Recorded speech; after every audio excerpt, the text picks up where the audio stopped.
Welcome back to This Week in Agribusiness. Mike, I was traveling the heartland this week and spent some time at Mr. Landoll's operation, Don Landoll's operation at Marysville, Kansas. I just wanted to visit with you a little bit, Don, about how vibrant your community is there in the heart of the country and how that happens. How does a town like yours thrive?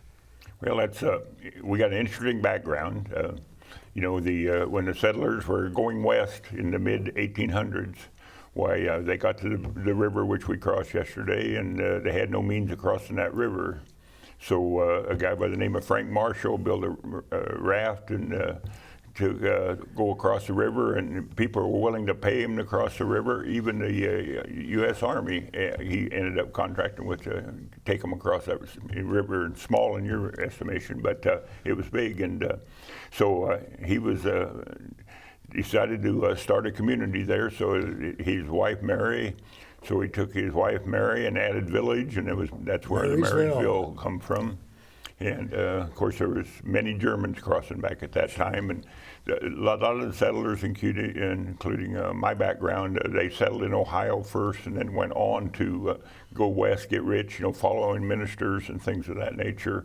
So, but anyway, that's had the river, so that was the beginning, and then the railroads come through, and railroads, of course, landscape was challenging, so they followed the rivers to keep some relatively level crossings, across America, and so the railroad become a hub there, Union Pacific. So they've employed many people over the years. Of course, like everything, we still got all the trainmen, but they've taken the round table and things like that are no longer used in rural America. But all the trains stop there and go on to North Platte, which is the largest railroad yard in the world, I guess, from what I've been told.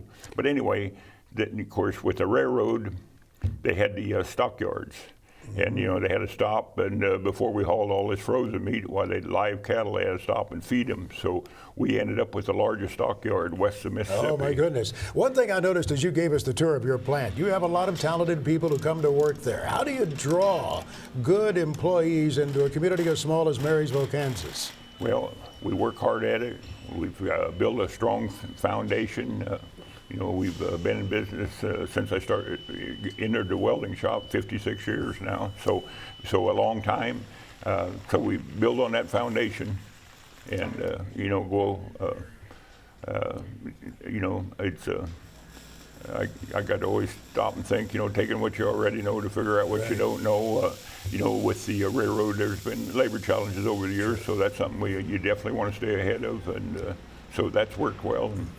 Don, this has been a challenging year for a lot of business owners, and I'm sure you're no different. As you look ahead to 2021, what have you learned from this year? How are you going to grow Landoll into 2021? Well, thus far, we see, with the good crops this fall, especially in Middle, our area is some of the best ever. So, we're a diversified company, so we have 4 different sales divisions. So, and they've all been number one at one time or another. So the ups and downs, it's very important for me because of we draw people from about 60 zip codes into Marysville every day. 60.